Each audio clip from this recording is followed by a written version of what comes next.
Aliens vs. Predator Requiem is one of the most baffling films ever released by a major studio. While no one was expecting high art after the first AVP, the sequel went on to fumble even the most basic fundamentals of movie making. Today we'll do our best to solve the mystery of what's actually happening in the latter half of the film, because frankly, we can't see any of it.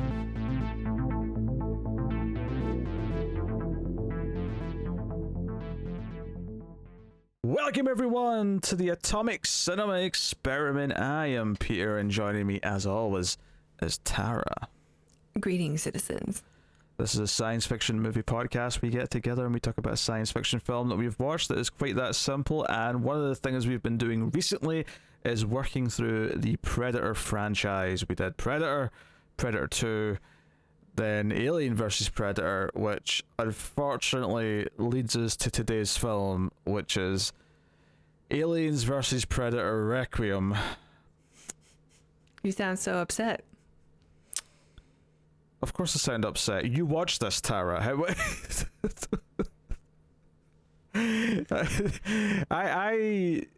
This movie was a train wreck when I saw it soon after its release. Whatever that was. I didn't see it in theaters, but it was sometime in the near future after that. And it was a train wreck when I had to watch it for review a few years ago. It was a train wreck when I watched it the first time for this review. And then we had to delay the recording. And would you believe it? It was a train wreck when I watched it again today. Yep. I had to watch it twice also for this. We both agreed it would be best to postpone the review, since we were both in a pretty bad mood from watching the film. I wasn't trying to blame you. I wasn't trying to say that I had a harder time than you. I was just painting a full picture of the I saw this journey. movie. I saw the movie in the theaters. Chump. I was very excited.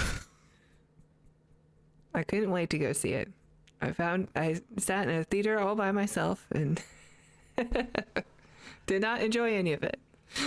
Yeah, I guess there'll be a spoiler-free section of sorts, but I mean, no one should care. Really, no one should care about spoilers for this movie. Like, as much as AVP was obviously full of problems, as a lot of things about that movie not to like, it looks like Citizen Kane compared to this one. And we're going to be talking about all the things that are wrong with it.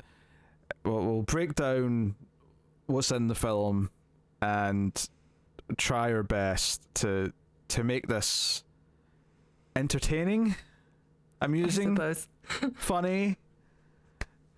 If we achieve any of those words that I just said, then we're more of a success than this film is at anything it sets out to achieve. In fact, I would give us good odds that we're going to be more successful than we'll this definitely film. be more entertaining. I think that's a fair guess. Yes. So, well, I'll hold off on the spoilers for this and warn you about them later. We do have to spoil the end of the last film, because it does start off, it picks up right where the last one left off, which was the birth of the Pred-Alien on the Predator ship, coming out of the Predator. And the movie kicks off there. The Pred-Alien runs wild, the ship crash lands back on Earth in near a small town, and this Pred-Alien is spreading the alien seed around, and one lone predator comes from the Predator homeworld to hunt the Pred-Alien down and eradicate any aliens that might be there. And there's also a small town full of characters. There's a sheriff character, there's kind of like an honorable bad boy, I guess. And I say I guess because I think that's what they're going for, but we'll discuss why these characters don't actually work as what they're supposed to be as we talk about them. We have someone who might as well just be Tara Reid. That's a damning statement. You can tell they wanted a Tara Reid, so they got someone who is like her but slightly younger.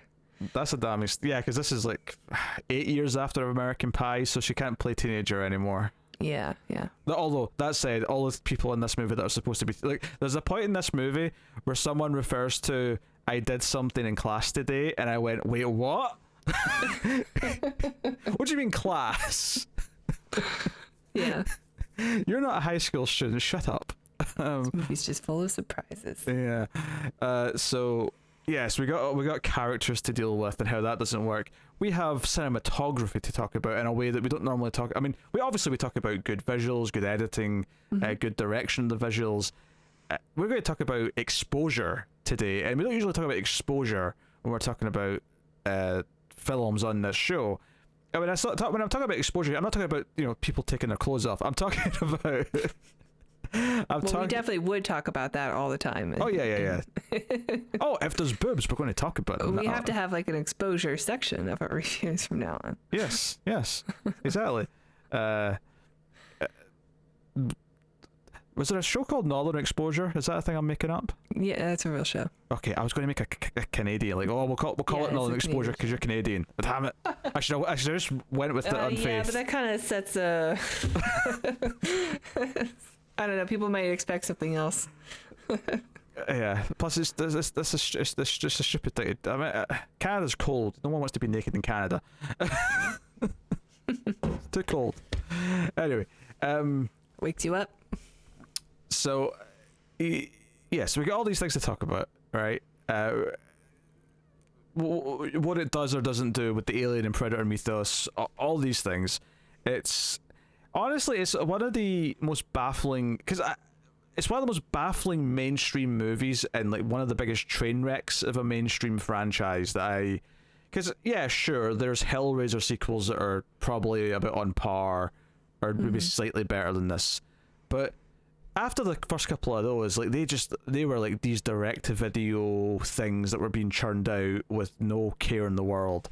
This came out in theaters. This was a theatrical release. And they don't know how to light a movie properly. Like, what the hell? What the hell? So it is the darkest movie that ever existed.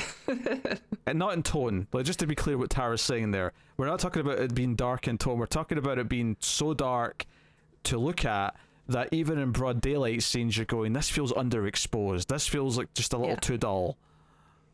Well, I mean, there's a bit of darkness. These directors definitely hate kids more than you do. I mean, I'm okay with that. That's not a complaint.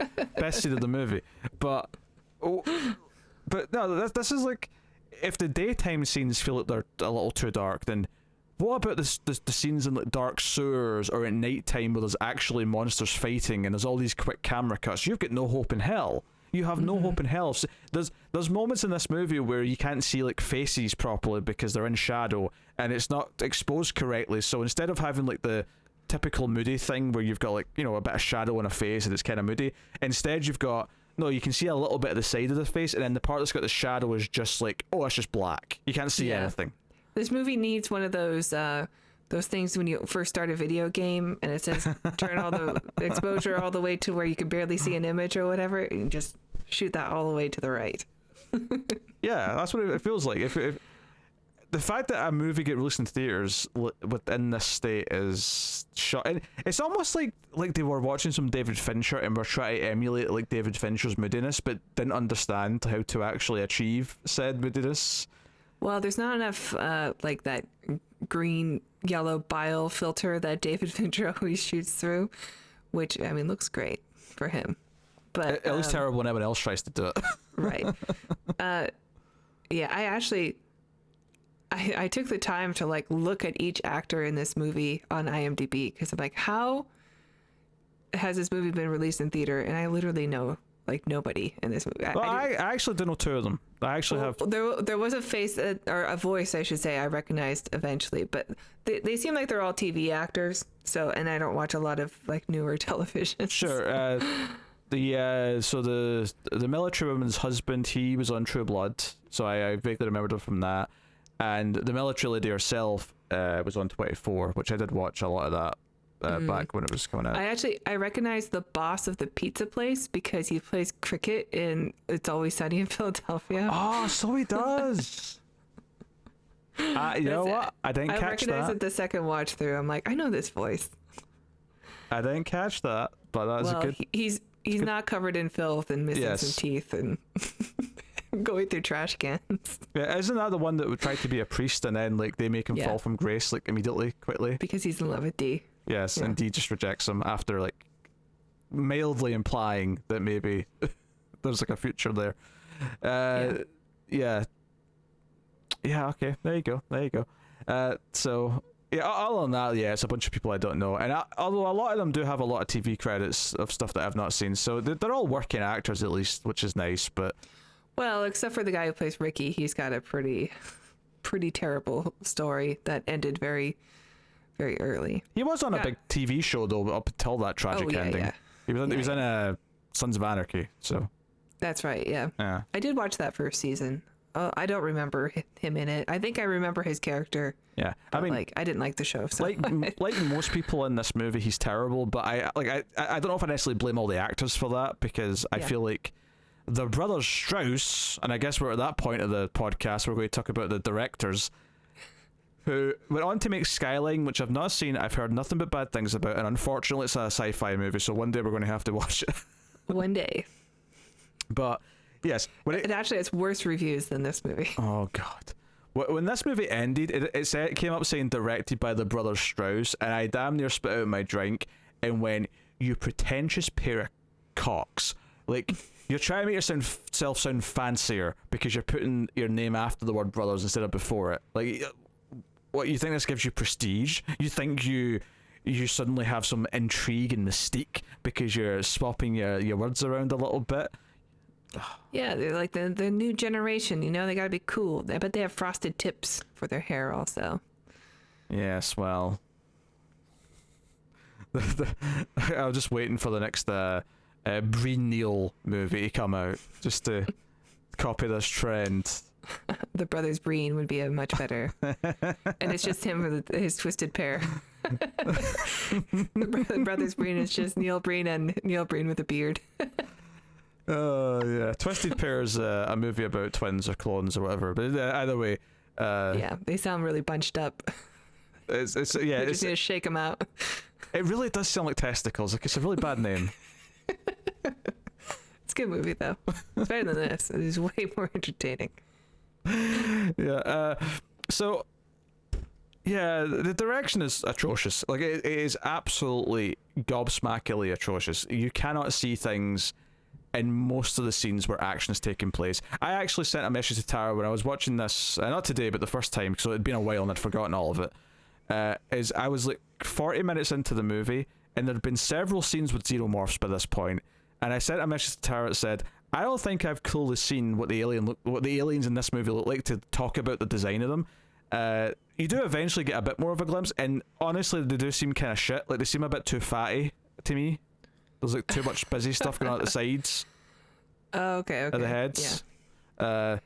So, there seems to be more bits to them. Yeah. So I don't like the design of the aliens in this, but the Predator seems fine. Like, he seems just, mostly he's fine. traditional Predator. They didn't, try to fix what wasn't broken in that sense, so that's fine. But I think it's weird that the Pred alien in this has like dreads. I don't know. Like, I guess I always assume that, the dreadlocks on the Predator weren't really hair. It was actually like some sort of almost like tentacle-like or something. Oh, okay. Or like a crab leg thing coming out of their heads. But I guess maybe they are just hair. I don't know. But I guess that's something that transferred to the alien. I have never thought about it being anything other than hair. It's never even crossed my mind that it wasn't hair, to be honest. I always thought they were more alien-like. I do kind of wish, like, they do this thing here, obviously, with the Pred alien, and this is from the comics as well, is that it has the four-pronged, like, predator mouth with the alien mouth coming from within, like it normally does. And it's not a terrible design as far as that goes. That makes sense. No, I have an alien with a mandible. The dreads do look kind of stupid on it, and honestly, this thing, whenever it's on camera, and part of this is because it's too dark whenever it's there, is that it just looks like a mass blob of like missing detail. Like, all I see is like a sort of vague black slimy shape. It's really definitely more muscular. Yes, which I think is a bit strange, also. Yeah, it doesn't look good. And and I think I hinted at this at the end of the last review, but I think what I hate about the failure of this movie is that on paper this should be amazing. right? You tell me the premise of this film is that a lone predator comes to Earth and in terms of this premise, like, should be the hero, and that he's the one who's here to take out the aliens. And I would like to think in this now in this movie it doesn't go like this, because he will just randomly kill humans that are around him for no reason. But I would like to, if I was writing this movie, if you give me this premise, said go write this movie, I would make it so that, you know what, the Predator's not here to hunt for sport like he was in, you know, the first Predator movie, right, or the second Predator movie. I also think it's kind of funny that this is just normal present day, meaning that the timeline of this weird alternate Los Angeles of 1997 happened, but then it's reverted back into just normal world. But I would write it that, no, this is like not just about getting revenge because it killed another predator or anything like that. This is about genuinely not wanting to inflict Earth with an alien infestation. So it's actually about saving Earth as much as anything else, and it's kind of honorable in a weird way. I would actually think that's kind of interesting, and I would have like almost like a silent movie where we're just following the predator, because the most interesting concepts, and the scenes themselves aren't good because they're shot horribly, but the most interesting thing conceptually about this movie is the scenes where he's like going to the crime scene or the crash ship, and he's like trying to like, you know, like suss out what's happened, and right, he's Detective Predator. Yeah, detective, like, yeah, give me Detective Predator. That, and you know, the idea of xenomorphs being in like a suburban area is also kind of fun. You can make like a Blob style film of just like watching people get picked off one at a time in this small town, but it just looks so bad here. Yeah, this and the acting's so bad here that you don't really get into it. This is a clear example of it. Everything that's wrong with this movie pretty much is the execution rather than the concept. The idea is perfectly good. Sure, yeah. It's the execution. It's the characters are unlikable, or either so neutral they're like nothing, or they're unlikable when they're supposed to be likable. The action is in the dark, you can't see it. It's all cut horribly and super quick, so nothing makes sense. Some of the character dynamics to set up are kind of thrown out the window for no reason at certain points, and we'll talk about that. You know, it's every step of the way it just gets everything wrong. Yeah. You know, the predator finds the aliens far too quick, so instead of there being kind of like a trail that he's following, it's just like, oh no, immediately there's a fight, and there's a quick reason why the fight has to end and he doesn't get killed. You know, and so on and so on. You know, and we spend so much time with these characters setting up who they all are, and it's all meaningless because they're nothing. I do like the idea of sending out like the foreman predator to clean up the work that the maybe like the newer predators weren't quite capable of finishing the job. Do you know what I think's weird about the predator actually is that, so he's on the homeworld. We actually get a glimpse of the predator homeworld seemingly, because we see like a city, and like he's like watching this monitor, and he sees the ship is crashed on Earth, right? And he gets his mask and he goes off to like, you know, solve the crime, you know, deal with the case. When he like finds the crime scene of the ship and he's like looking at what happened, and he looks into the other predator's visor to see the memory, like, or the video replay of it, he then like gears up by like taking stuff from this ship, like taking the weapons and stuff as if he's like taking them from this down ship. And I thought, why wouldn't you just bring your whole set of weapons with you? Like, if you like, I don't understand why you're like, you know, pillaging, just scavenging. Yeah, this is weird. I think I do like some of the new stuff that's introduced as like his toolkit. I like that they have like this blue liquid that it's probably something that's been experimented from the alien blood, but it's a different color because they've done other things to it, and it just makes anything dissolve. I think that's a cool idea also. I think the important part is that it dissolves the aliens to erase all evidence of them, and that's the main purpose, I think, of it. Yeah. So that's I think that's neat. Like they have like predator scientists that work on this kind of stuff. I mean, they have to have predator scientists as they travel through space, but it also just seems like there's this planet maybe is just very bored. Like they're so advanced that they just started to like hunt for sport because it's always been part of their culture, and now that's all that they do. But yeah, I don't get it as a boredom thing, and that's like now they just have to do that. Like I get it, it's just always been a part of their culture. Like, you know, no matter what stage of technology they've been at, this has always been who they are. You know? And if anything, like being able to like travel through space to other places has just opened up the possibilities of what they can hunt. Right. Maybe that's why they have all their technology is like centered around the hunt. Yeah, so it's like we want to hunt more. Yeah. Yeah, they've killed everything on their planet, so they need to hunt more exotic things elsewhere. Yeah, yeah, that's a fine idea, but Sure. yeah. So yeah, that's the Predator, and yeah, there's more like the Pred alien can do something we've never seen an alien do before, which seems kind of random and just like out of nowhere. Yeah. And the only thing I can assume, and I don't want to spoil it till we get to spoilers, but the only thing I can assume is that are they implying that this is how the Predator does this, and that's why it can do it? Yeah, I guess that's the only reason, right? I remember me. Or it's just terrible writing because they thought of the visual and then we'll just have them do it. How do we work back from that? Yeah. So we'll talk about that. Characters. I mean, let's do the roll call. Okay. So we have the good-looking boy who's just back from prison, who's got a shady past but doesn't regret his shady past, but he's honorable, is what they're going for. He is just kind of a blank slate of a character, like. Yeah, it's just generic handsome. I mean, like sort of handsome young guy. Yeah, I mean, obviously supposed to be handsome. Your male age and an opinion on that may vary. And his younger brother is like probably the more main-ish character, Ricky. He is still in high school apparently, allegedly, and he's working at a pizza delivery boy. Yeah, he's working at a pizza place. This is actually one of the first things that like just told me they didn't understand how to write characters in this movie. So as I say, at the pizza place, at the start of the movie, this is the first time we meet Ricky, where his manager's being like, "Hey, Damien, wear your hat. You have to wear the hat."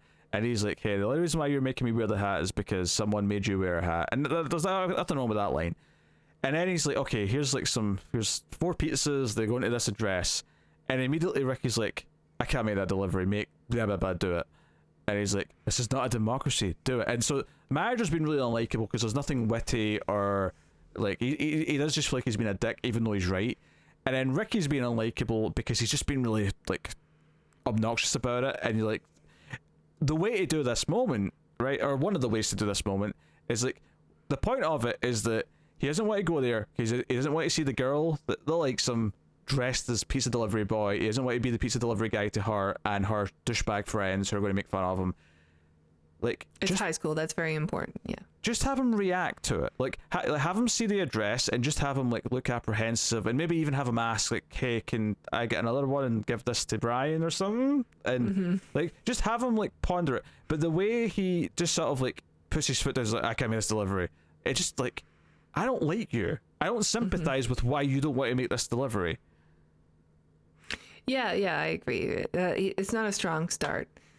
And like I could see it working because when you're in high school and you like are horny all the time for like a woman or a girl, then like everything you do is so important, and even the dumbest thing like to us seems like it's the most important thing in the world to a high schooler. So like you can make it work. You can do like a little 8th grade spin on it or something where you're just like, this is the most awkward thing that I'll ever feel. And if you have good directors, you'll be able to get that. Yeah, I think the characters have to be endearing. You have to sort of like, okay, this is stupid, but it's kind of adorable that they're being this stupid. Yeah, and if they can make it like, if they can pull it off as like funny, like high school funny, then it would work just fine. And nothing about this and what follows is funny or endearing. Like, you know, he comes to the door, she invites him inside because she knows him, right? And she's being nice, and she's quite nice to him.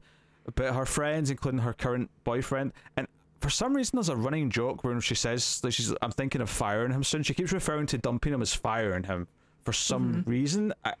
There's nothing that sets this up, or I don't know. Not Tara Reid is quirky. Well, this is the thing. Like, literally, this entire Willy Wonky potential relationship between Ricky and this girl that he likes, which is, you know, and you can tell that a lot of these character tropes are that them trying to copy things from other movies, because this is in a lot of other movies. You have the teenager who likes the girl, and you know, like, really she likes him as well, but he's never had the courage to actually just ask her out or whatever, blah blah blah. And it's kind of endearing, and that's what they're going for. But like, immediately she's just kind of like saying, I mean, she doesn't quite say, "Oh, you really like me," but she just immediately says things. It's very clear. "Hey, I know you like me," and you're just not admitting it. So just hurry up and admit it. And yeah. like And she wants him to too. Like, there's no will they, won't they. It's just that he's in his own way. Yeah. But there's that. Because normally when this happens, it's like we can tell as the audience maybe that she does kind of like the guy, and you're like, just work up the courage and do it, or maybe it'll be a case of maybe she likes him, maybe she doesn't, but like the hope's there, and you're kind of rooting for him, or whatever it may be, but none of that's there. It's just very matter of fact. It all just sort of hinges on her smiling and apologizing for her friends being douchebags. And then because he cracks a joke when he comes in, where he says, "Oh, I guess I know who ordered the sausage lover," as if, like, I don't know, 2007, you're gay joke, I guess. This is enough to make her boyfriend come up and just punch him afterwards, and it's just like so enraged. It's so aggressive. Like, this is straight up assault. What happens next? Yeah. Well, you know how jocks be, I guess. Who knows? I feel like the kids that make it to the because they have to be seniors, right? Like they have to be. Yeah. Like by the time you're seniors, I feel like people have matured a little bit and wouldn't just start throwing punches like this. But maybe I am being naive of Americans here or something. I don't know. Certainly when I was in high school in the final year, I don't think there was anyone who would have just thrown a punch for something silly. There were a couple of fights at school for me in high school. I mean, I wasn't involved, but like when a fight broke out, like everybody knew and came rushing to the but seniors courtyard. I guess I don't really know. I don't remember who was like involved. Yeah, there was fights. Usually by the time I got there, it was over anyway. Yeah, I mean, I don't know. I mean, it's not much to get to. But anyway, it feels super aggressive. It feels like just absurdly over the top. Where the girl comes running out and sort of like says, stop it, and I'm like this is where you dump him right now, because he's clearly an aggressive asshole. Like this is the moment. And the next time we see her, she's already dumped him, and it's like, oh, I guess that happened. All right, okay. Like she's dumped him, and like, oh, I mean, we're not in spoilers yet, are we? We're not, but like, I feel like most of this character setup stuff is just kind of whatever. It's fair game. Yeah, it's true. Yeah. She's dumped him and like ready to sleep with Ricky. Yes. Yeah. So that's them. Other character is the sheriff, who is friends with older brother character. Oh, by the way, who's named Dallas, which I only remembered because there's a character in Alien named Dallas. So. Oh, I didn't even pick up his name. Yeah, I caught it when someone called him. I went, wait, did they have the gall to call him Dallas? How dare they? Yeah, so that's the thing. He's just kind of a whatever character. Like, later on there's some conflict about what to do when things are going wrong, but like early on there's not really much to him, other than he's just there to facilitate plot. He's the local cop with a heart of gold. Knows everybody. We have military lady who's just come back from. She's like Buster. She's just come back from army. We don't really hear much more than that. Don't you like that the roles are reversed? That it's the woman, the mother, that has to go away to army, and the husband stays home and raises the kid. I mean, I don't really give a shit about that. What I care about is the fact that this is their blatant attempt to have kind of a Ripley in the movie. Yeah. That's what she's supposed to be. Down to the fact that her daughter, she's a little bit estranged with, because her daughter's like feels awkward about her being gone for so long. Like, there's a couple of moments where I'm like, this could be Ripley. This could be not Ripley. Sorry, this could be Newt's dialogue, like that's coming out of her mouth. I guess this child actress is terrible. Oh, she's terrible. But there's those lines later on where she's like, "Are the monsters gone, Mummy?" And it's like but she brings her back a gift, like, and I don't know what the weird joke here is that, I mean, obviously it's a mechanical thing so they can have some night vision shots later, but she's brought her daughter back some night vision goggles as a gift, and I'm like, well, they just give those away at army. Yeah, that's what I'm thinking. Like, you don't get to keep those. They're not your night vision goggles. You just go to the PX or whatever and pick them up. This is not a thing where you get to keep like what I assume is a fairly expensive bit of equipment as a souvenir when you're leaving.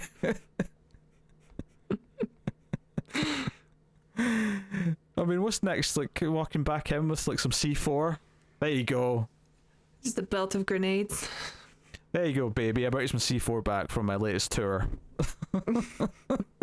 I mean, yeah, obviously night vision's a lot less dangerous than that, but It's so absurd. It's like he's trying to tell us she's out of touch with like who her daughter is, but I'm like, even if you don't, that would be the coolest toy ever, though, if you're that age. but even if you've never had a kid, you've never even spoken to a child, I don't think you have to like you would know that night vision goggles aren't really like a normal thing. Like maybe if you like know your kid and your kid's into that kind of shit, like yeah, it would work. But I mean, I have never requested night vision goggles when I was a kid. I would have, asked for something probably horse related, but if I had been given night vision goggles, I mean, that would have changed my life.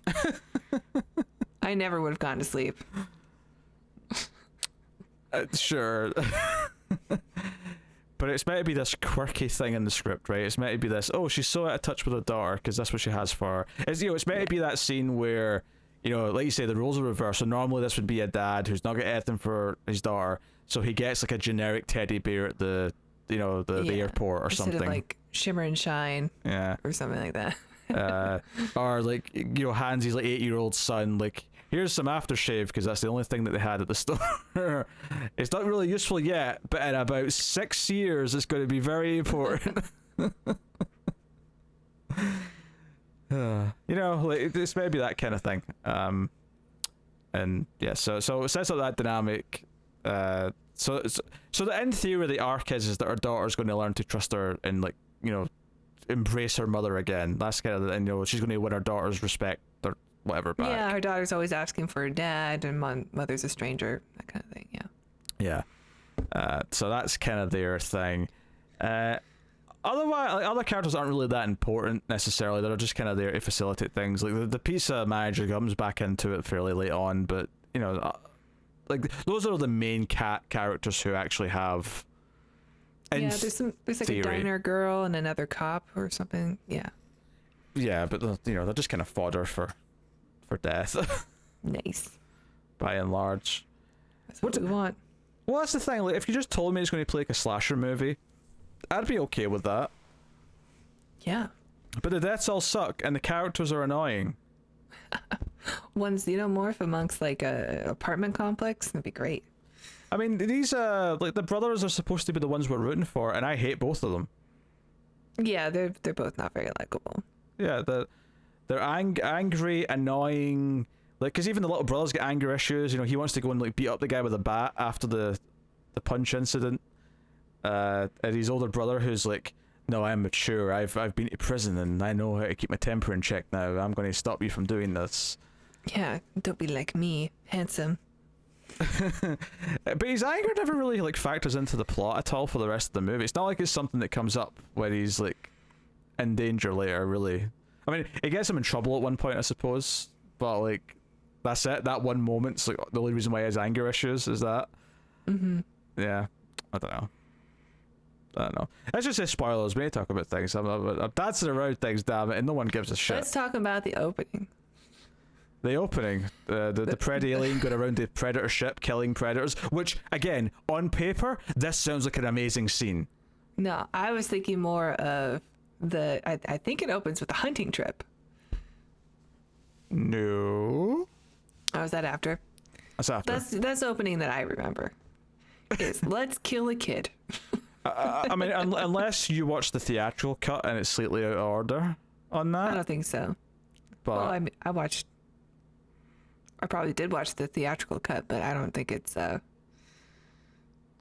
watched the. No, I think it does. It does open up with the predator alien coming out. Sure. Of the corpse. Yeah, all the stuff in the predator ship happens first. Yeah. And again, it'd be nice to see some of it, but it's so quickly cut and it's so dark and. Yeah, it's cut like in Liam Neeson action movie. Yeah, but again, on paper, like you tell me, like see if this was an extended 10-minute sequence where the Pred alien's going around hunting all the predators on the ship. That sounds amazing. Yeah. And it's terrible. It's just, yeah, it just looks bad. Like nothing's very clear. Everything's super edited to a point where you just can't quite tell what's happening. Yeah, do you know what? It's just a mess. You see test tubes with facehuggers in them, kind of like in Aliens, where they had like the facehuggers in the tubes. Yeah, you see one's alive at least one's alive because Yeah. it's like suckling on the edge of the glass. And the sad part of that is that like there's almost like and this movie's not making this point. This movie is far too dumb to be making this point. But like there could be a great little like point here to be made that like, yeah, even the predators, like even if they try to like control the aliens, like it'll blow up in their face just like it always does with the humans, because wielding this beast, like controlling the xenomorph, is just like a fool's errand. Like it's never going to work. So the idea that even the predators, who are supposed to be more experienced with dealing with them, even they can't like ultimately control them. Like that's a really interesting narrative point there to be made. I don't think this movie's making it. I'm just saying that could be there, but unfortunately, Sure, could be. It could be there. Okay. But yes, there's a father and son out hunting in the forest, and they're about to kill a deer or something, and the ship, you know, it's like a shooting star almost all overhead, and they hear it crash in the forest, so they go like, oh, let's go check that out. What's going on here? Yeah. Yeah. So, they hear some noises from the inside. One of the predators who's dying is like going to blow the ship up, but doesn't quite get to it in time. But a xenomorph attacks the dad, and the dad shoots it.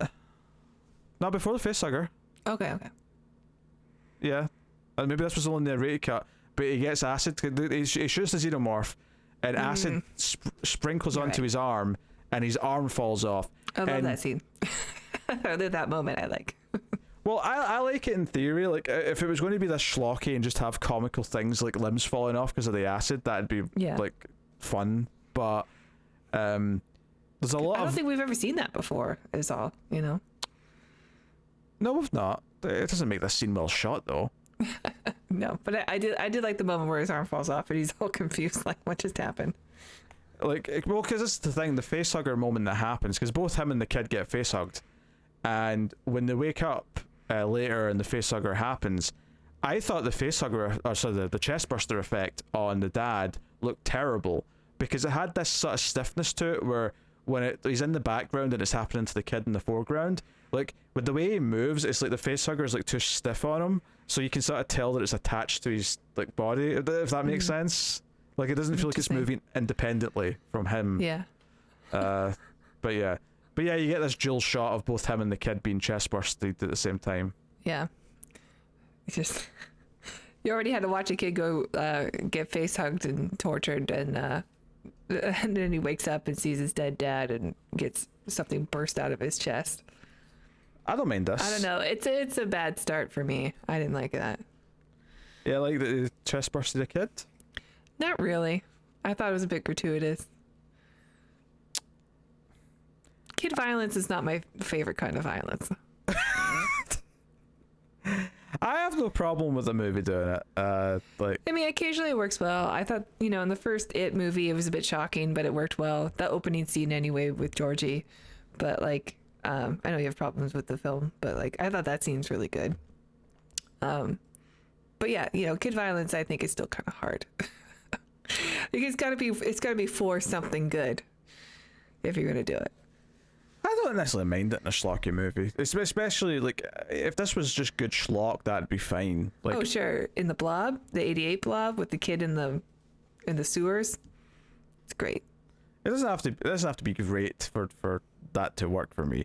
But the problem is this isn't even serviceable. This is like subpar. The only reason why this is even memorable, this scene, is because it happens to take place during the day, meaning that you can kind of see what's going on. Yeah. Because everything else that pretty much happens with the alien and the predator, they happen in darkness, and you cannot see a goddamn thing. It is horrible. I don't think we ever seen them in daylight. You see the alien in the forest here in daylight, but after this, yeah, I think that's it.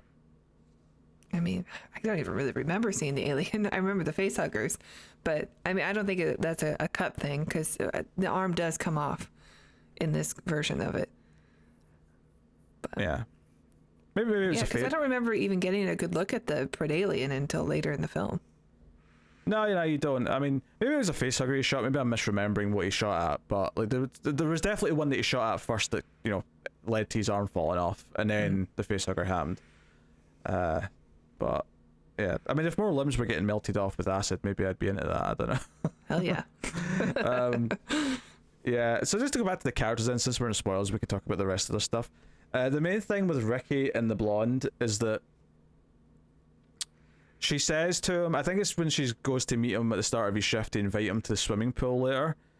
She says, I see you looking at me in class, and he's like, the clock's behind you.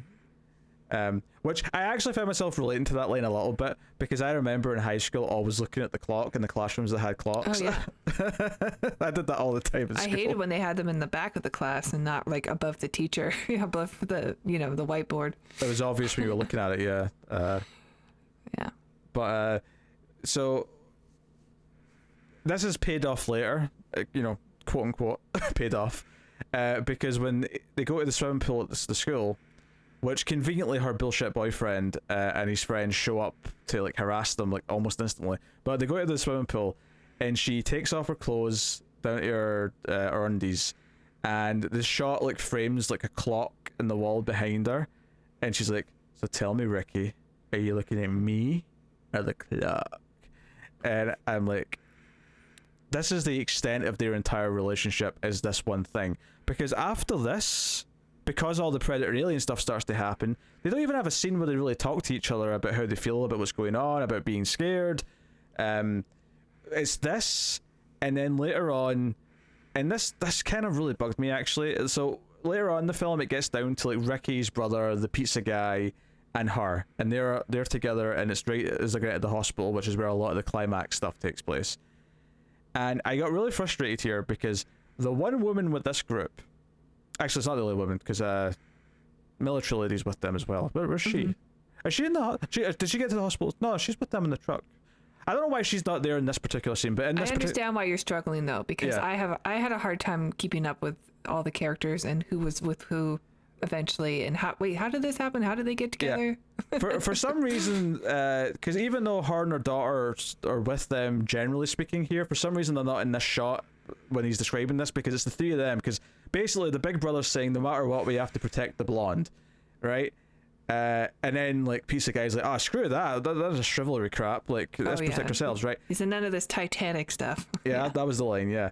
And I thought to myself, okay, so the one woman in this group right now, even though she's not really, but in this scene at least, I was like, so we're all saying she's defenseless and we have to all protect her, which feels very antithesis from what Alien has traditionally been, right? This is the Also, just throwing in like the woman military person in this.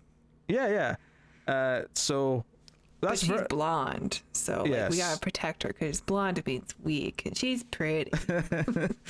so that was weird. And then to cap it all off, and this is sort of like why I'm mentioning this now, to bring it back to like the Ricky and blonde like saga of the film, is that the end of their story is that she just suddenly gets killed first when they're inside the hospital. The Predator's like big circle blade, and it's this huge thing. It's not the little one he has in Predator 2. It's this big, huge, like it's probably like at least 1.5 feet in diameter.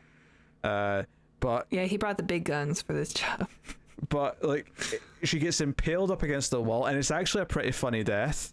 But this is like the only thing that happens from it, is that Ricky gets mad that he just starts charging at the Predator with his gun like he's going to succeed in doing anything. The bullets are just bouncing off Predator's mask like it's nothing. Yeah, the brothers Strause, they don't play by the rules in this movie. Women and children all get sacrificed. Yeah, most of them, except the military lady and her daughter, they survive. They have to have some kind of emotional arc, I suppose. Well, that's clearly meant to be Ripley and Newt of this movie, so that's why they survive. Yeah. And likewise, it is called Aliens versus Predator and not Alien versus Predator.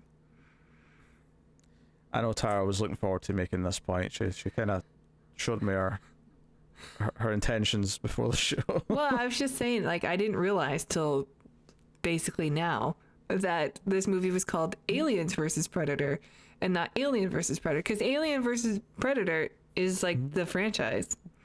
So like the only reason they added the S to it in my mind is because well, Aliens is the sequel to Alien. So we're going to make it Aliens versus Predator. Because there's multiple aliens in the last movie. I'm just laughing because I heard this exact speech right before we started. I had to workshop it before. I think the title, the reason why they chose Aliens, beyond maybe it being the sequel and that being a homage to Aliens, is because it's only one predator. So it's emphasizing that it's multiple aliens versus one predator. I still think it's a wrong choice. Like, you should just Alien versus Predator is the franchise now. It's its own thing. So it should be called that too, or it should be called Alien versus Predator, Requiem. Requiem's an untitled as well. That's not. I don't even really understand it. Like, I guess it's a good word. It's something that's played at funerals. Maybe, it should be Alien versus Predator, Predalien. Predalien. Or just call it Predalien. Like people. Alien versus Predator 2. Yeah, AVP2. There you go. Love it. Perfect. That's what everyone called it anyway. Yeah, I know. You say everyone. No one was talking about it. Maybe in your circles.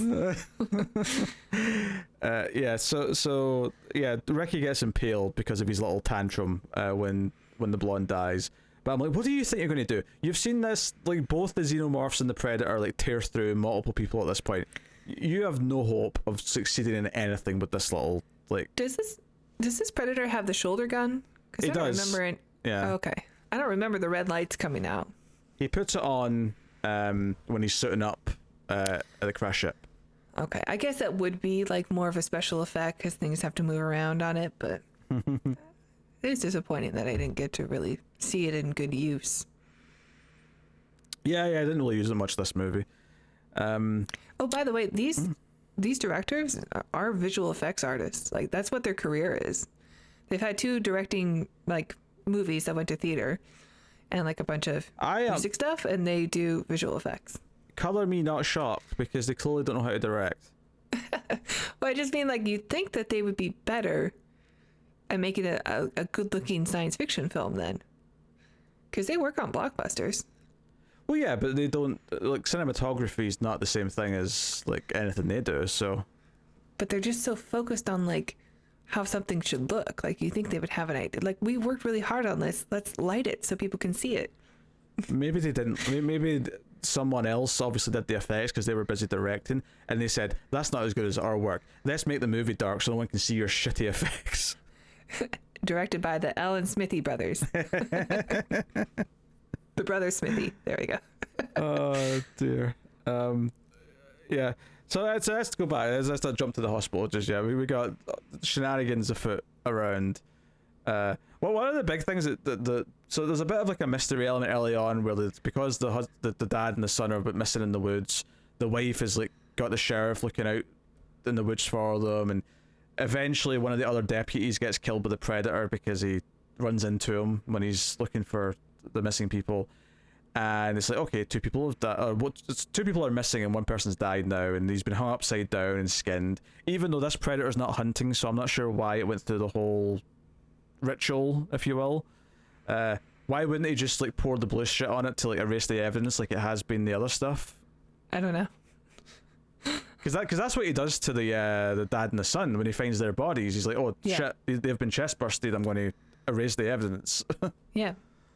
And melts them. Yeah, it's cool. I like the blue stuff. With what you might call boiling acid. No?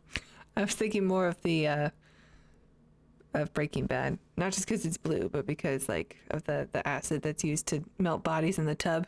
Yes. Or even Cloverfield. 10 Cloverfield Lane. That one. 10 Cloverfield Lane. Yes. Yeah.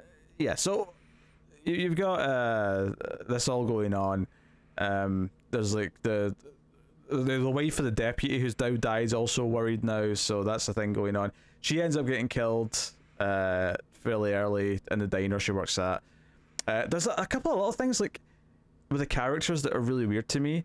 Like, I think they were trying to suggest that Big Brother Dallas has some kind of history with military lady, because they have like one glance early on in the movie, and then it's basically never addressed or followed up on in any way, shape, or form.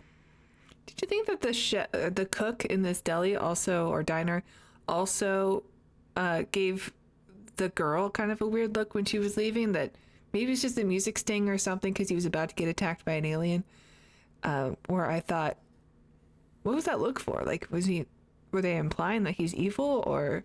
And then he gets attacked by a xenomorph off screen, and then she gets her like Ripley Alien 3 moment where they're like, there's the alien face coming right up to her face. I think this retroactively from later on, I think we can deduce that this waitress, the wife of the deputy, was pregnant, just early on pregnant, because I mean, I'm assuming that it has to be a pregnant woman for this new thing that the Pred Alien can do, because later on it's a maternity ward that it goes into and does this thing. So basically it can implant or impregnate like multiple chest bursters into one person. So we get this visual of like 3 chest bursters coming out of a belly and like all moving around at the same time. We see it with her, and then we see it later on with the pregnant woman in the hospital. Yeah, it's a strange new thing. Yes. Maybe they'll have to be like pregnant. It has like an ovipositor or something in its mouth instead of the extra mouth. Oh, it does have that too.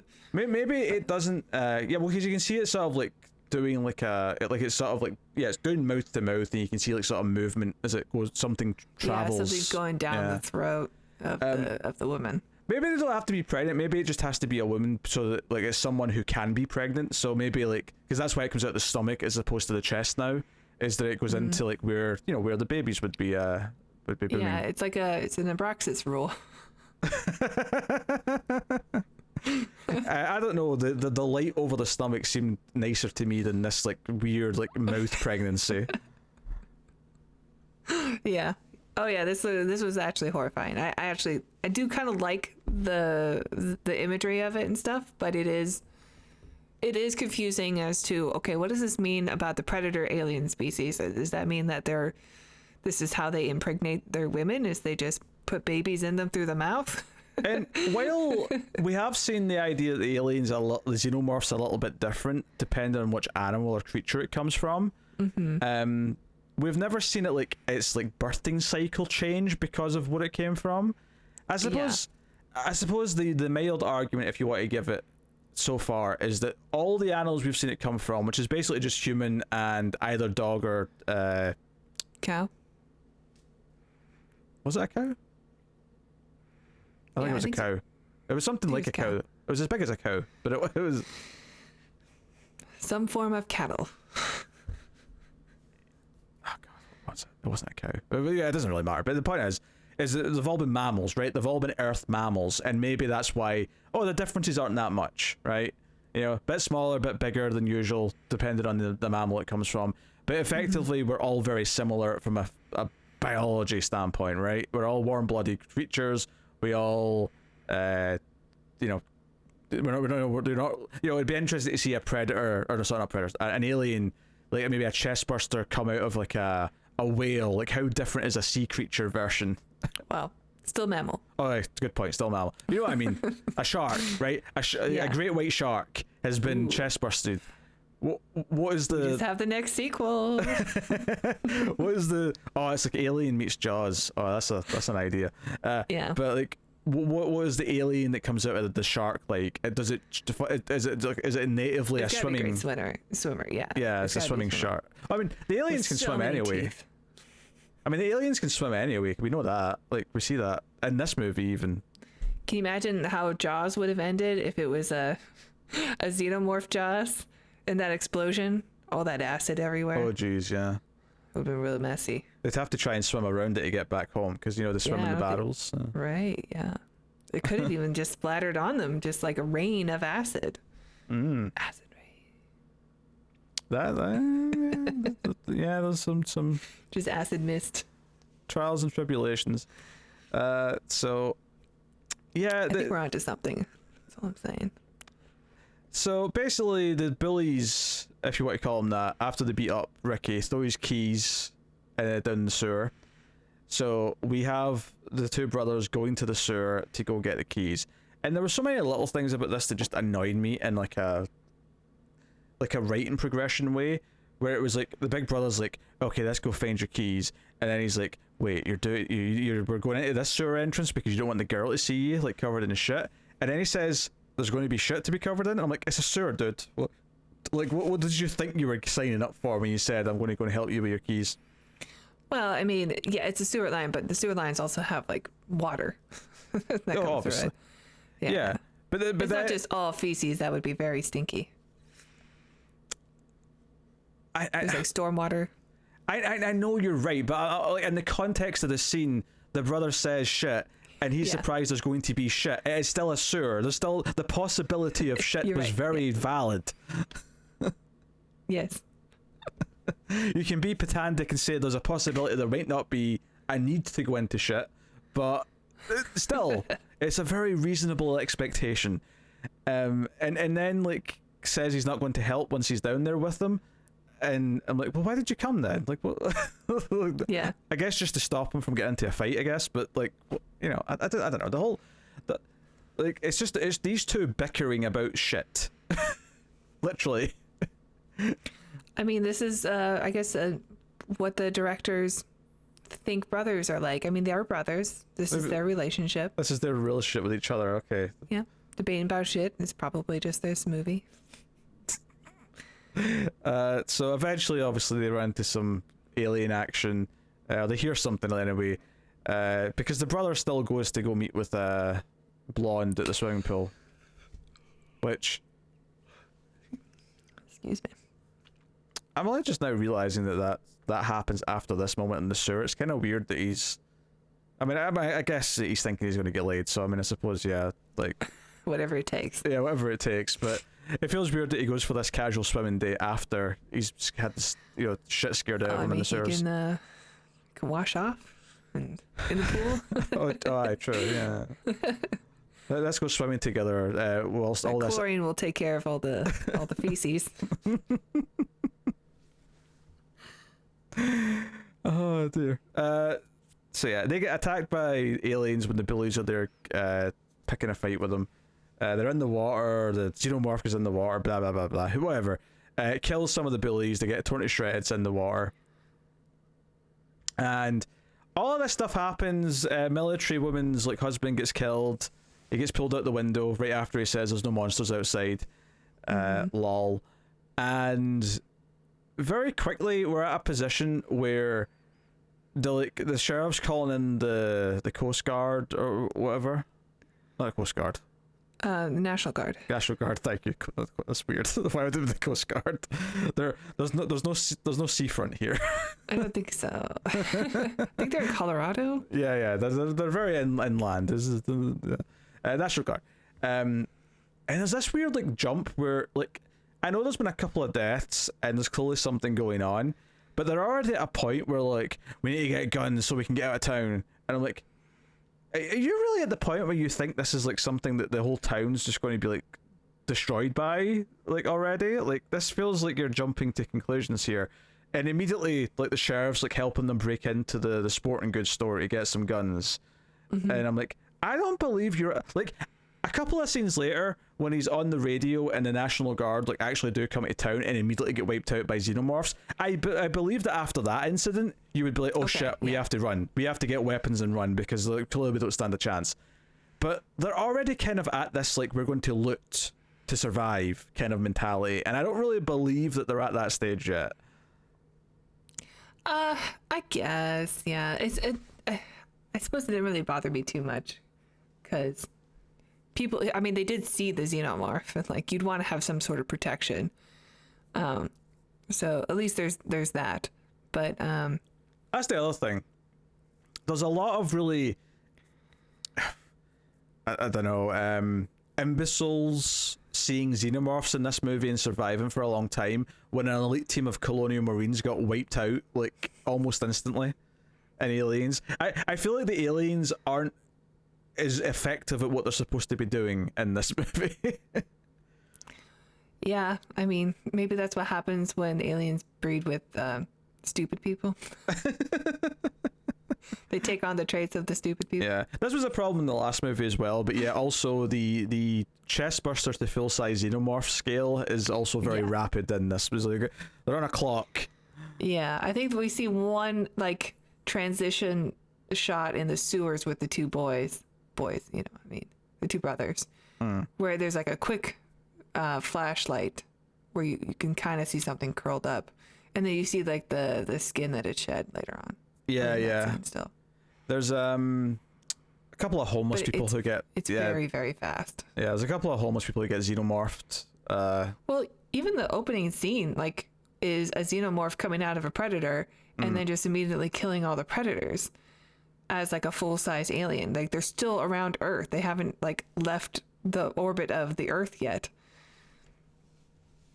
Yeah. They haven't gone very far because they crash right back into it. So, yeah, you could almost argue, well, maybe there's a time jump, but they're still sitting right next to Earth, so it doesn't make any sense either. No. So, I don't have an answer for you. I do, like, while I'd prefer the Predator to be more honorable, I do kind of like the idea, because at one point the older brother, Dallas, gets trapped in like an old school, like wire trap, and he's held upside down. But the Predator doesn't kill him. He's trapping him to like use as bait for the xenomorphs. And I was like, oh, that's kind of okay. I don't hate that necessarily. Yeah. The Predator's not your friend. Yeah. But it's kind of from that. You both have the same enemy. Obviously, the fight in the sewer early on between the Predator and the alien was terrible, and you couldn't see anything. But it's really this point on where every single time there's a Predator or alien thing happening, it's just a mess of quick cuts. You can barely see anything. Yeah. You know, you can see like the edge of like a shoulder in some shots. You can maybe make out the edge of the mask or something. It's just nothing. Every now and then you get a flash of yellow or green blood. Yeah. There's just, you can't make any of it out. It's so dark. You can't see anything. Yeah, the editing is not helping. It's just such a disaster from like just every possible avenue. Like nothing about it works. The only thing you can really do with this movie is nuke it from orbit. It's the only way to be sure. Well, they don't do it from orbit, but as close as they can get on short notice. I'm glad someone finally took Ripley's advice. Yeah, which by the way, the ending of this, and I'm not saying it's intentionally ripping it off, but the ending of this is so much like the end of Resident Evil 3, the video game. Like, it's so identical. Oh, I haven't played it. Escaping in a helicopter just as a nuke's hitting the city. Like, it's so, like, 1-to-1 in some ways. Was that around this time? That game came out in, like, 99? So... Okay, so it's well after. Yeah, so, you know, there's enough time that they could have played that and, like, you know... Oh, I'm sure they're a fan of Resident Evil. So yeah, I've seen some people say they ripped off the end of, and I guess spoilers for a movie I'm about to say. But it's more of a comedy though, so it's not like it's a serious, like, you know, ending to spoil. But Return of the Living Dead ends with like a kind of a like let's just nuke everything. Wipe out the plague. Yeah, kind of ending. But because of the way the helicopter's escaping and it sort of gets hit with a shockwave or the nuclear blast, it's very like that's Resident Evil 3's ending, like to a T to me. So right. But you know, whatever.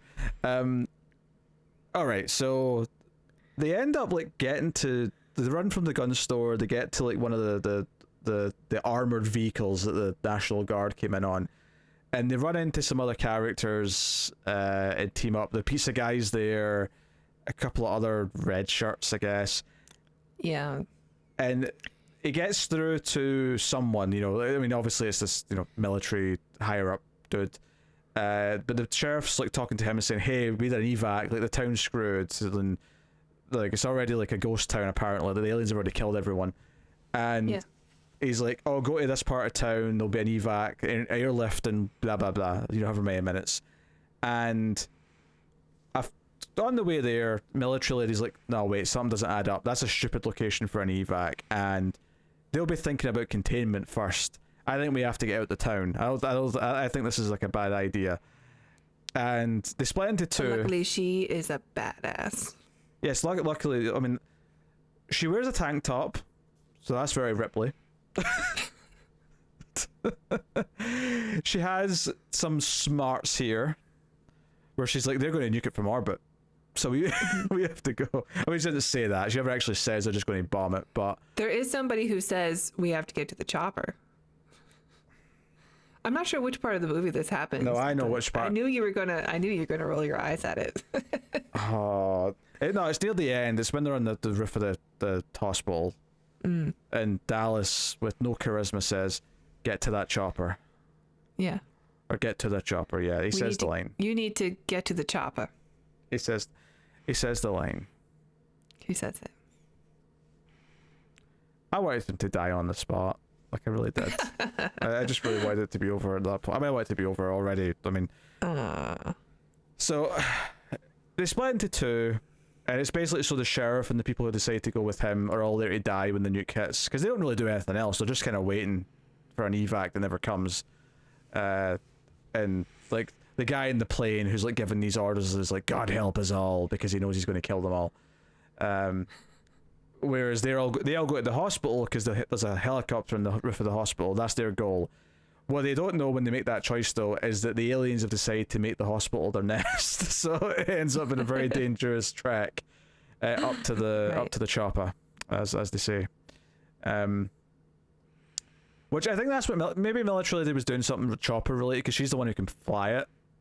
Mm-hmm. So I guess that's what she did when she was in the military. Good thing the keys were right there. Well, most people can't fly a helicopter, so they don't need to like worry about people stealing helicopters. Oh yeah. I love when that's always something that's ignored in films. Like, how do they just get the keys to this? Do they know how to hotwire a chopper?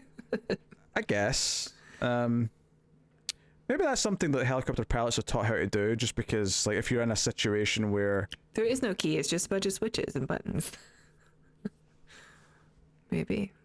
I don't know. Did you see her turn a key? No. Yeah. Maybe I mean, maybe this is a stupid thing to say, but maybe that is the logic. Maybe so few people that can actually fly a helicopter, there's no need to necessarily like bother protecting it with having a key. It's true. I mean, if you're a hospital and you gotta medevac someone, like, you don't want to be like, okay, well, who's got the key? Yeah, you don't want Jared had him, but he's off today. Yeah, what if some shithead throws them in the sewer? You don't want to be like down there digging through shit. Someone needs a helicopter to save their life. You know? Right. Like, because like airplanes don't have keys. Like, you go into a plane that's like, you know, a big jet that's flying like, you know, continent to continent. I'm pretty sure they don't have a key that you turn for ignition. Like, I don't think that's how it works. That's true. Maybe we're onto something. I don't know. Yeah. I've been in a chopper before, but I never looked to see if there's like a keychain hanging off the side of the side of the wheel. Yeah, because I think there's a couple of reasons for that. One, so you know, only so many people have pilot's license. I mean, not that you need a license to steal one, but you'd have to at least know how to get it going. So right. But two, also a jet that size, like someone's going to notice if you know, air traffic control's pretty like on top of like who's taking off at any given time. Like, they're going to notice if someone's taking off on a plane. Small planes have keys. Oh, small planes, sure. That's little biplanes and things, sure. But like, you know, anything that's got a co-pilot, I'm pretty sure doesn't have a key. Yeah, it's not a regular ignition. Yeah. I don't know. I mean, maybe new planes do have something. Maybe they have like a thumbprint scanner or something. Like, you have to be authorized to like start the plane or something. Yeah, I don't know. Yeah, maybe there's an app. Yeah, my father's car starts with an app. Maybe, you know what? It's not a silly idea at this point. Like, why not? Yeah, all the Teslas, I think you have to have your phone with you. Your phone is your key. Why? It's an app for everything else. Why not? So, anywho, like, yeah, like, Blonde gets killed like, instantly. No one cares except Dallas, who cares a lot. Or not Dallas, sorry. Ricky cares a lot. Ricky gets impaled. There's so much like stuff here. The Predator, you know, there's a couple of, and there's like one moment I recognize where the Predator does like cut off the entire front of an alien, which is, you know, in theory kind of cool, but it's so quick and you barely see it that it would be nice if it was lit. Yeah, there's a moment later on where where Dallas is like sitting down with like he's got like the alien, sorry, the Predator's like cannon thing, not the shoulder gun. He's got like a cannon that charges up like the bomb does, where you sort of hear it go doot doot doot doot doot, and then it like fires a blast. There's a moment where he's sitting on the roof and there's a xenomorph like coming over like the top where he's sitting. It's like he's sitting against like a, I don't know, like a big power block or something, and the xenomorph's coming up over the top of it, and he aims up and fires it, and it makes the xenomorph's head blow up. And all I could think was, how does he not covered in acid? He's underneath it. I hate it when they ignore the rules. Yeah. Like earlier on, we saw a man's like arm get melted off. Yeah, and he was like, you know, like in front of him. This guy is underneath him. The acid should be landing directly on top of him. Yeah. Like, honestly, the final act, all the fighting towards the end of this movie, like it makes the T-Rex style stuff with the Alien Queen in the last one look great in comparison. Yeah. It really does. It's shocking how much better the first one looks compared to this. Well, I mean, that Paul W.S. Anderson, he's not bad. Shut up. You shut your filthy mouth right now. I'm not having that on my show.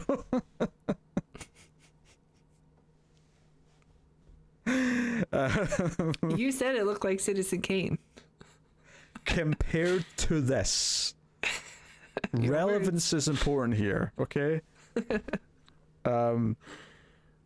So, yeah, the Predator, you know, shows up to like not intentionally save him, but like the Predator alien's charging towards Dallas, and he like comes through the roof, and Predator does he's like Billy in the first Predator, where he like takes off all of his shit. He's like, no, I don't need these weapons. I'm going to go, you know, one. I mean, I suppose the Predator technically did that with Arnold as well, but that was more like a. Yeah, I was getting vibes of that, but I don't know why it chose to do it. Like, does it see the alien, the xenomorph, as its equal or respect it, like did with. That's why I'm comparing it more to Billy, because it felt more like, you know, in this case the Predator alien's like tougher, and this is kind of like, no, I need to prove myself. This was like Billy wanting to prove himself and go warrior kind of thing.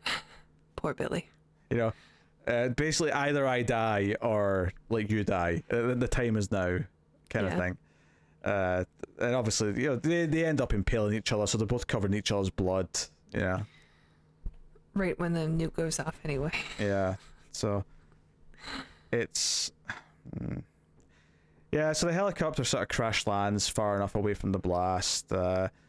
Military show up immediately, and they're pissed that obviously they killed the town, but like, well, we don't have any reason to kill you now as long as you cooperate.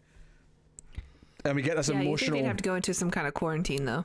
Yeah, we get this emotional music playing as like, you know, the mother says, "Oh no, there's no monsters anymore, baby," and the camera pulls up, and it's meant to be like dawn, but it's still so dark because of the way it's shot. It just looks like muddy and shit. Yeah. And then we get our little tease scene at the end. Oh god, I hate this so much. It's so bad. Why? Because it's just, well, first of all, it has the same problem where like it's underexposed, so some of it just looks really stupid with how dark it is. But it's just like the last movie had Charles Wayland in it, so this movie we're going to have to tease something else. So the military guys got the Predator's cannon because Dallas still had it on him in the helicopter. They've confiscated it, and he walks into a building and he's got it in a suitcase, and he opens it and he's like, here it is. And there's this mysterious woman in a business suit like looking out the window, and you know, we don't see her face, we'll just see her from behind, and she's like, the world's not ready for this technology. And then the guy turns around and goes, but it's not for this world, is it, Miss Yutani? And she turns round and her face is in complete shadow still, so you don't really get to see her. And it like, you know, then the movie ends, and it's like, yeah, how appropriate that we're not able to see her, because just like the rest of the film, we can't see. I just like, I get the idea of like teasing like someone Yutani, because we've done Wayland and we know it's going to be Wayland Yutani, but yep. I mean, I suppose the only thing I can kind of compliment this film slightly for is that there's nothing that survives of the xenomorphs, because, well, there shouldn't be, right? Because, you know, no, just their legend, I suppose. Yeah, the idea that the company knows that something did exist, and that's why it's like determined to find them someday. And it wiped out a whole town. Yeah, but like, we know they don't have any specimens or anything like that, so they had to not survive. So at least that remains intact continuity wise, if you will. Right. But I mean, at this point, continuity is kind of wonky anyway because of everything else in the last movie and this movie. But whatever. Yeah. And the Prometheus films. The funniest thing to me is the fact that the alternate 1997 happened and then it somehow turned back into normal present day. Right, yeah. That's really funny to me. And Predator 2 was great. Remember when we watched that one? Oh, I love Predator 2. Predator 2 is fantastic. Yeah. Unlike this turd. Yeah, this one's not too good. I can't say I enjoyed the final scene very much either because I was already over the film, like 20 minutes into it. In fact, I had a hard time staying awake watching the last, both times I watched it, just the last act of it, because it's so dark and messy, and there's just too much that they're trying to do that just makes me bored and sleepy. Yeah, like honestly, once you get about halfway through the movie and it's all set at nighttime, like that point on, it is a chore to try and pay attention. It really is. You lose track of characters, and it's like, oh god, I just looked away for a second. It's how am I lost? It really is a failure of so many fundamental filmmaking rules and techniques, and the rules that are in place so that you can follow the movie and you can follow the action and you understand where characters are and what their relation is to each other. Like all of it just kind of falls apart, and it's. I don't know if maybe like Fox, when they hired these guys to make this movie, did they know they were throwing it under the bus and giving it to a pair of idiots, or did they actually think, oh no, they're going to do something good, and then they saw the dailies later They probably had a great pitch meeting maybe, or something. Because obviously they were cheap, right? There's a reason, there's a reason why they got the job. But I want to know, like, did Fox know they were just going to churn out a turd and that upset, or did they like see the film when they saw the rough cut and go, oh dear? They still released it in theaters. I mean, yeah, well, they spent the money on it, so like they weren't shocked enough to, spend money to reshoot the thing, because of course not. They may as well make a little bit of money off what they've already shot and just call it a day. Mm-hmm. That's the usual tactic, unless someone turns out to be Kevin Spacey. they won't spend money to redo things. So that's right. Yeah. It's off topic, but when I went to Disneyland at the beginning of the month, they closed down Pirates of the Caribbean. Too much Johnny Depp stuff. That's what I was thinking. I'm like, I wonder if they were going to remove all the Johnny Depps. I just heard today, actually, they're making a new one, apparently, with Margot Robbie being the star. So, oh, really? So I guess they're kind of soft rebooting it with a new character or if something. They want to replace all the Johnny Depps in the ride with Margot Robbie, I'd be okay with that. Because, Pirates of the Caribbean was a ride before those movies came out, obviously. But excuse me, Tara. I am very familiar with the line in Jurassic Park where he says, Malcolm says, yes, Hammond, but when the Pirates of the Caribbean breaks down, the pirates don't eat the tourists. I knew this. Although those animatronics at Disneyland were the inspiration for a lot of science fiction films from the 70s that we watched. Anyway, Stepford Wives. Stepford Wives. There's another one too where they mention the Disneyland animatronics as an inspiration. Surely Westworld is one of them, no? Yeah, maybe Westworld. I want to say it was something that was unexpected. Anyway, yeah. So I was just thinking that it would be funny because they shut down the ride for a while when those movies were so successful and put in Johnny Depp's everywhere throughout the ride. So if they have to remove him, that would be hilarious. They could revert it back to just being the I would love that because the ride got significantly worse when they tried to modernize it anyway. Yeah. And every passing day, Warner Brothers is hoping the Ezra Miller stuff doesn't go too far because it keeps getting worse. He's got a movie coming out, yeah. Yeah, The Flash is coming, and so it's... His career's got to be over, right? It seems like it's going that way, and I believe it's they. Sorry. They go by they. Right. You're right. I think I did hear that. Yeah. I genuinely wasn't sure, but I'm glad you corrected me.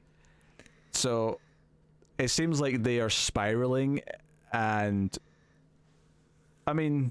that's what theorists now. I don't know. We're spiraling into a different conversation. Like, but it's like Warner Brothers. Throwing a little gossip. Like, the Flash isn't even out yet until, because they delayed it until, like, I don't know. It's like May 2023 now, and with each passing like week, there's like more and more chance that like, oh, we're going to have to like spend money to like recast this like the main character because it's too problematic, or it's getting too problematic.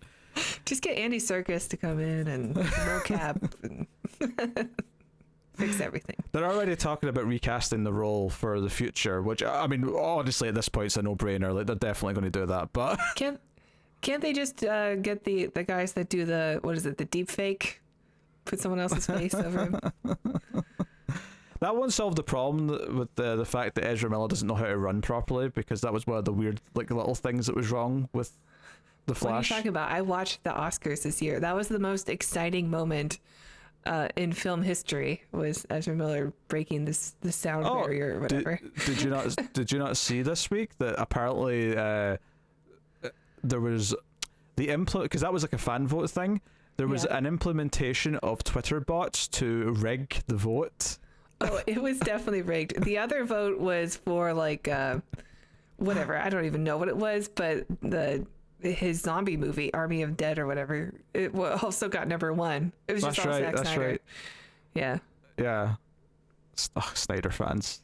Crazy people. I thought it's absolutely mad. Well, the Oscars are a joke now anyway. All right. Well, I'm done with the tangent. Let's get back to this movie. Well, I mean, we're more or less done with what's in them. I mean, unless there's something I glossed over that. I don't know. I think, we're pretty done with talking about this film. I hate it. There is nothing likable about it. Like, the first thing is that it's a great concept.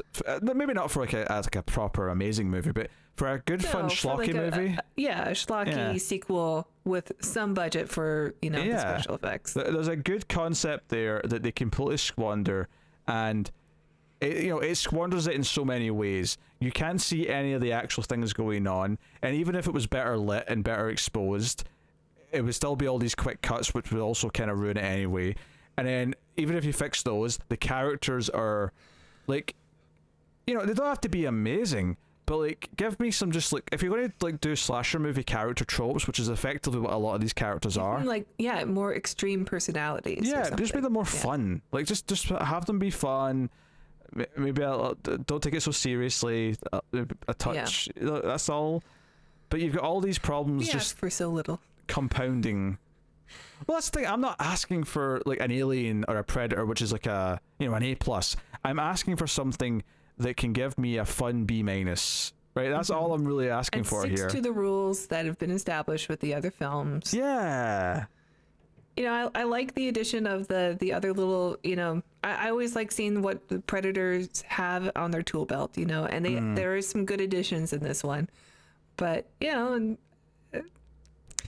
I would have loved to have had, like, instead of Michael Myers at your door, it's a xenomorph and it's just going through suburbia. I mean, they try that again in another film coming up, but it's also, not to spoil things, but kind of a mess. Yeah. Well, that wasn't a xenomorph, though. That's a Predator. Yeah, the Predator in the suburbia, though. Yeah. Which, again, I loved the idea of that before I saw the movie. Yeah, I love the idea of Shane Black making a Predator movie after The Nice Guys, which was incredible. Yeah, okay, we're getting ahead of ourselves here. We got another movie to get to before we get to that. Yeah, right. Because Predators is next, so with fish, we got fish in it. With the Fishburne, yes. Another Fishburne movie. It's gonna make it to your letterbox list. Oh, that's true. That's true. So, yeah, I guess we're just gonna rate AVPR or AVP2. Aliens versus Predator. So you just call it AVPP because that's what it is. It's PP. Oh, like urine? Yes. Ah. AV poo poo. Look, this movie has turned us into babies. And there's actually scenes in the movie of them going through shit, so it's actually like in context as well. And a maternity ward. in a nursery. Yeah. And her water breaks. It's not quite pee, but you know, it's close enough. So, yeah, there's lots of fluids. All right, yeah, I guess I'll start. It's not a very good movie. There is some potential in the ideas, which makes it kind of more disappointing when the execution is so terrible. The characters are not memorable. It didn't help anyone's career in this film at all. I'd say the stuff that I like in the movie, there are some good deaths. So I'm not going to give it like a total stinker of a rating. I'll still give it for mild entertainment value. That's, you know, mostly the first half of the film. I'll give it a 3. I think that is generous. I know you do. Generous. This is a 1 out of 10. It is a 1. This movie is this is a professional film that was made by a major studio and got released in theaters. How dare you give Birdemic the same rating as this film? That's a masterpiece. This was released in theaters, made by a big studio, and the shots are underexposed and you can't see what's happening. Daytime scenes look too dark. This is a special level of incompetence that is on display in this movie. And that's how I describe it. It is incompetence, but sadly, unlike Birdemic, which is I'd much rather watch than this, it's it's not funny incompetent. It's not like silly incompetent. It's bland, sleep-inducing, painful to watch, boring to watch incompetence. It is the worst kind of incompetence. So, and add it onto the fact that it's also a sequel to Predator and Alien, which are, you know, 2 franchises which I care about, and you've just got an extra insult slap in the face. And hell, at least if it was Tara Reid just pretending to be a teenager, there'd be some humor in that. Oh, totally. They should have Sharknado'd this film. Should have been Tara Reid. Get her love interest from American Pie. No, get Christian Slater from Alone in the Dark. Get Christian Slater to play the older brother. Not Ian Ziering? Sharknado? No. You don't want that. You get Gary Busey to play the sheriff, right? How's his brain at this point? In 2007? I guess it's okay, because even Predator 2 was post-motorcycle accident, huh? Yeah, Predator 2 was this is around Quigley era, I think. Ooh. Which is him as a dog. I gotta watch that.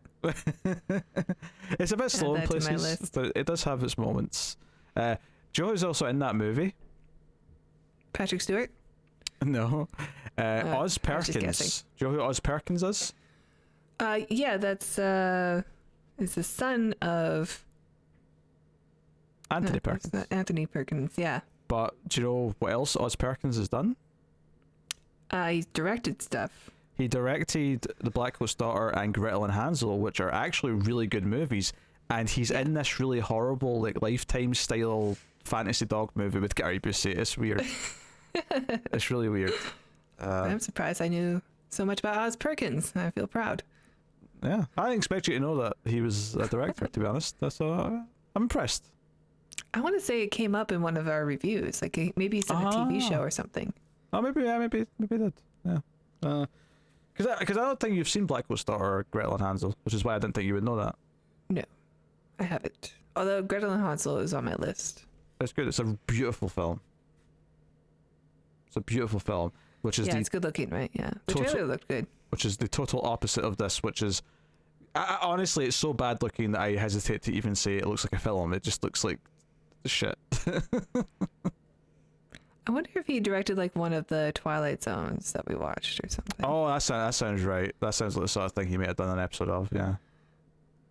One of the new ones, obviously, not the. Yeah. Yeah. Anyway. Yep, he did. He directed one of the episodes of that. Anyway, that is Alien vs. Predator Requiem. So, if you've seen the movie, by all means, let us know what you thought of it in the comments. You may like, subscribe, ding the bell for notifications. I will take this time to thank our Patreon producers for the month. So thank you very much to Tyler Hess, Cindy Palacios, David Short, Bornow, Christopher Moy, David Brown, Al Tradesman, and Alison M. Fordyce. They are $20 or more patrons over at patreon.com/MailFuzzTV. But you can support us for as little as $1. Isn't that right, Tara? That's right, Peter. If you enjoy our reviews and want more of them, then check out our Patreon page. It's patreon.com/MildFuzzTV, where as little as $1 a month will get you access to our bonus movie reviews, which are quite fun because they tend to be Birdemic quality. One day Birdemic will be on there. I'll make sure that happens. But in the meantime, you can watch movies like The Guyver or The Brain, a lot of the monster films. What's the one we did recently? The last one we did? The last one we did, Abraxas? Abraxas, yeah, we even brought it up in this review. Yeah, Abraxas starring Jesse the Body Ventura of Predator fame and gubernatorial fame. And also wrestling, yes. And also that wrestling stuff. And if you donate $5 per month, you'll get access to our reviews early. And also at the $5 tier, you get to vote on what we watch once a month. Mm-hmm. And it's a nice community. And we love our patrons. Thank you. Yes. And next episode will be the last vote winner that happened, which will be Star Trek: The Motion Picture.